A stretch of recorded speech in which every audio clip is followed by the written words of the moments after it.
Hey, what's up guys, it's Dan, and it's October.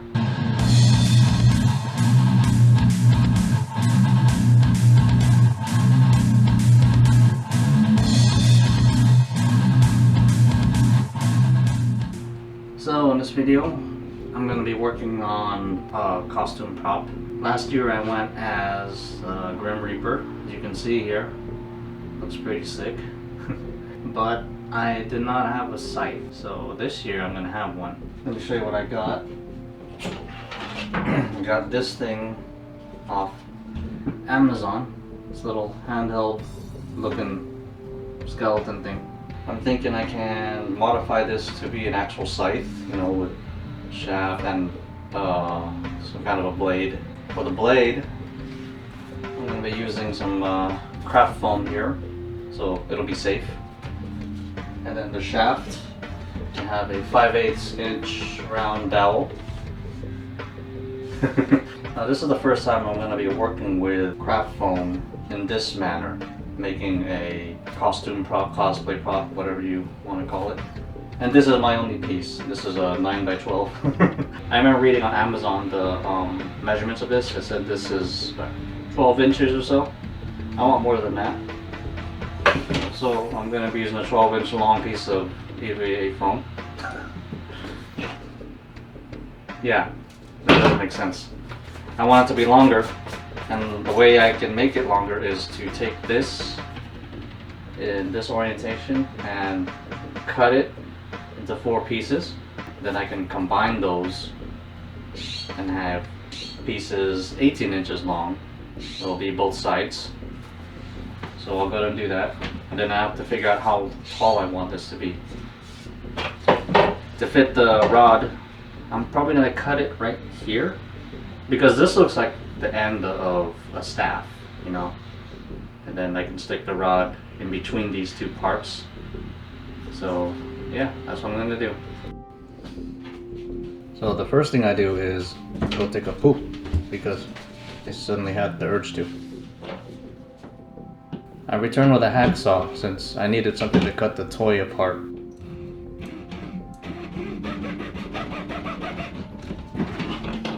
And after I cut the toy apart, I test fit the pieces onto the 5/8 dowel.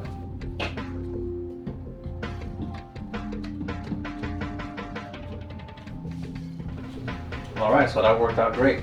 The 5/8 rod fits right in there. I knew this would be hollow, and I did get a rough measurement in order to know to buy a 5/8 rod. So, and then here's the end. And you see what I mean? That it looks like the end of a staff. I'm not sure if I want it this tall. The rod itself is 48 inches, but that might work. And I have a ruler here that's 18 inches, which is how long I'm going to make the blade. So let me stick this here. Yeah, I'll keep the rod in that length, and it should work out great. I'm going to make my blade pieces first, so I know how to cut this open. I measure out my only piece of foam into quarters, which would be 3 inches each. I draw them on with a silver Sharpie, since my foam is black and a black Sharpie would be hard to see on it. Then I simply cut them out with a hobby knife until I have 4 equal pieces. To attach the pieces together, I use contact cement. Now, if you've never used contact cement, you apply it to the areas that you want to glue together, and you wait about 5 minutes or so until it's almost dry. After 5 minutes or so, you can stick the pieces together.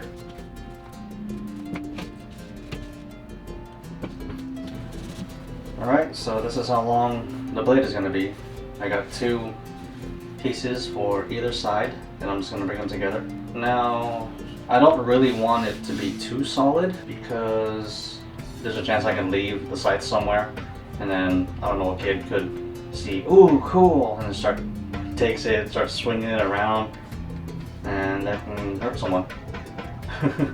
So So I kind of want to leave it soft. It will be flimsy. Let me see if I do 2 pieces. It'll have weight to it, but it'll be flimsy. Trying to see if I put an internal support, how far down I should do it. Right here, it'll be solid to here. It'll be flimsy on that end, that much. And if I go past there, okay, it won't be as flimsy. So maybe I go past center with something inside to make it rigid and it won't flop around too much. But it'll still be mostly foam. It won't hurt too much. And if, you know, someone gets hit by the tip, at least the tip has a give, as you can see. So the blade has a curved shape to it. So I use a method of bending a metal ruler into a curve to give me the shape that I need. And I just simply trace that curve onto the foam piece.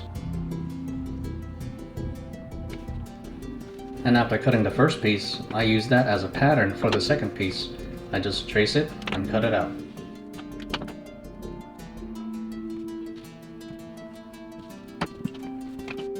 For the top of the blade, I use the same method, but I push down on a ruler so the edge makes a mark onto the foam. It's still hard to see, so I trace it with a silver Sharpie and cut it out.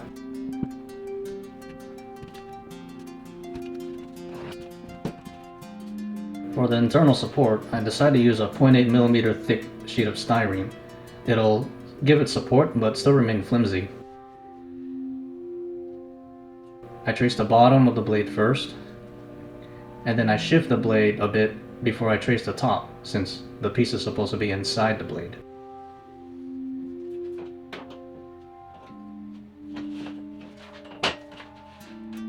And cutting styrene is quite easy. All you do is you score your line that you traced, and then you bend it back and forth, and it should break along that score line.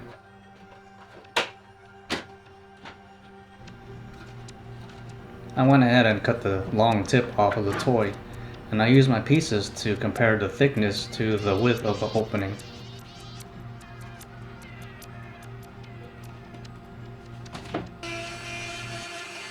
Then I use a rotary tool to detail the cut end, because leaving it as a straight cut would just look weird. I also cut a notch off the top of the skull, giving a slot for the blade pieces to fit into. Okay, I think that worked out really well. How it looks like. I can do a lot more with the detail here if I wanted to. This fits right in there perfectly. So now I just need to design the blade so that this will hang over the top somehow, curve back into here, and then look like it belongs there. So the blade went from this to this.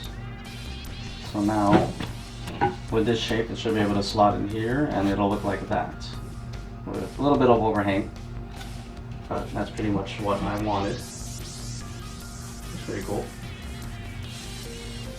I coat all the pieces with contact cement.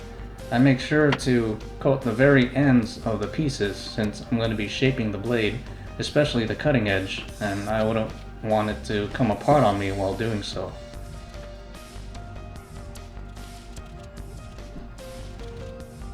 And like I said before, when using contact cement, you have to wait for the glue to almost dry before you can stick anything together.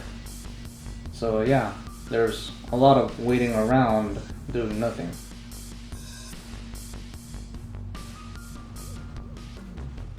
And when the glue is finally ready, in about 5 minutes or so, I carefully line the pieces up and stick them together. Now this is something you don't want to rush. You want to take your time with it just to make sure you don't make any mistakes. Because if you stuck it together wrong, it's really hard to get apart.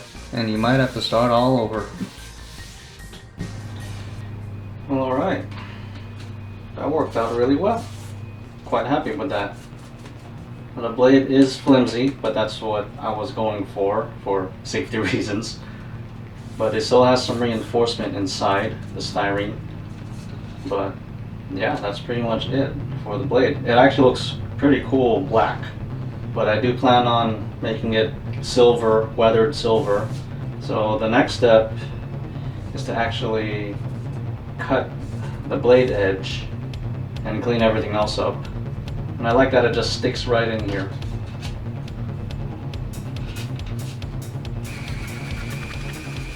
I use my rotary tool and a sanding drum at a low speed to shape the blade. Now you want to take your time with this. It's foam, so it doesn't take much, and it is easy to mess up, and you don't want to have to start all over again.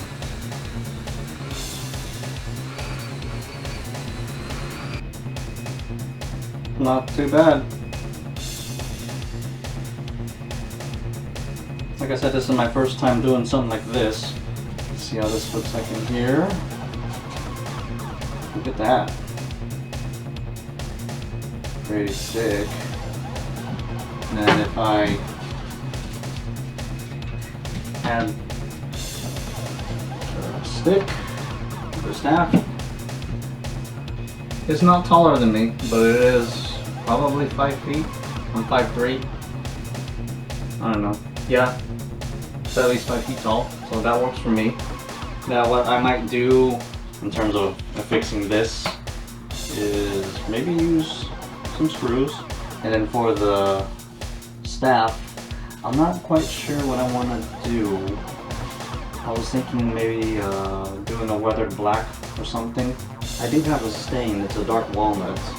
I don't know. I gotta figure this out. While I think about it, I clean up my work area. Sanding craft foam leaves quite a mess. I use silicone sealant to cover the seam, mainly because I needed something flexible. I also go ahead and sand the rod down with 800 grit sandpaper to make it nice and smooth.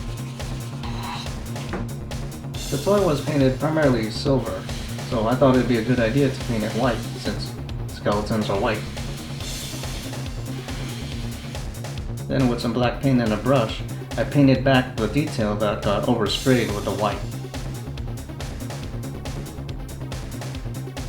I coated the blade with plastidip as a primer. Then I used black paint as an initial color. Then I sprayed the entire blade with gunmetal and the blade edge with silver. And after it dried, I affixed the blade onto the skull using contact cement. For the dowel, I ended up using the dark walnut stain that I had.